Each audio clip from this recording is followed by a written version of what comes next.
As they were making noise, the military guards of Babylon opened the gate to find out what is another celebration going on outside the gate.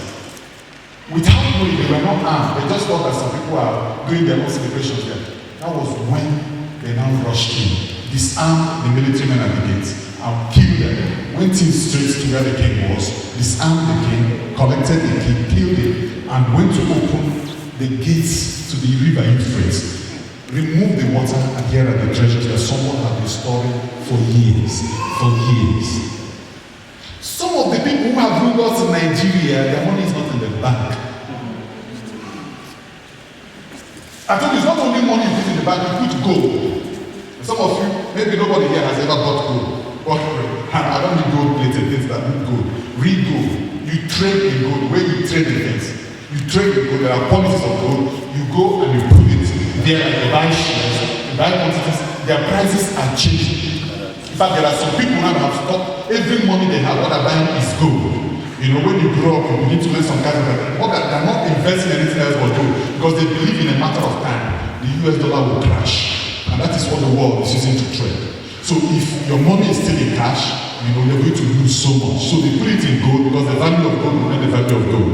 If you bought it for 100,000 this year, you know when everything finishes happening, the value of gold will remain the value of gold. And they have calculated that it's always going up, it's not coming down. Men hang it up there.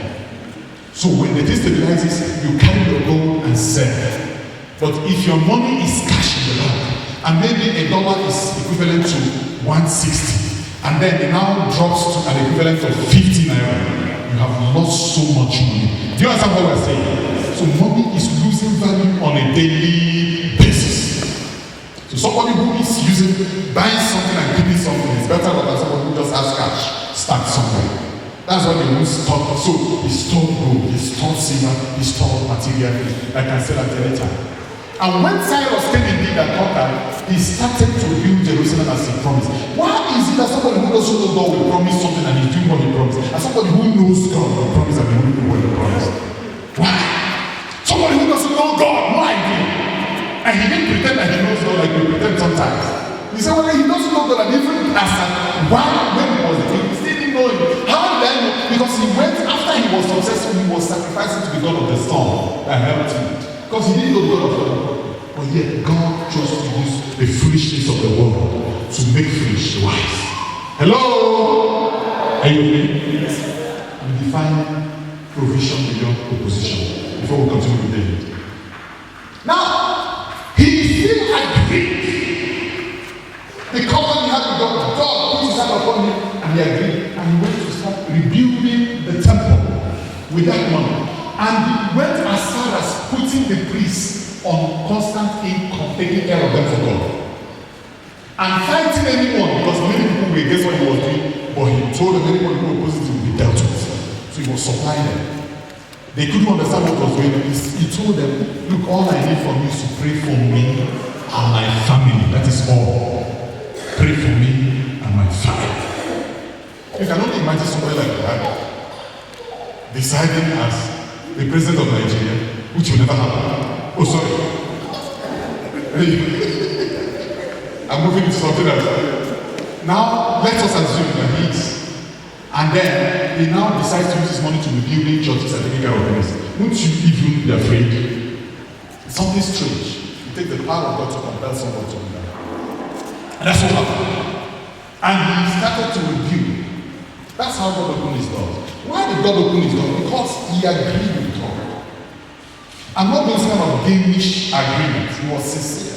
And he began to do it. So treasures comes into your hand when you are ready to listen to God, follow his counsel, not run away when trouble comes, but face your trouble square. Is somebody here with me? So let's go into scriptures. Can somebody open to me? Open to Numbers. Provision beyond opposition. Provision beyond opposition. Yeah. But about this left.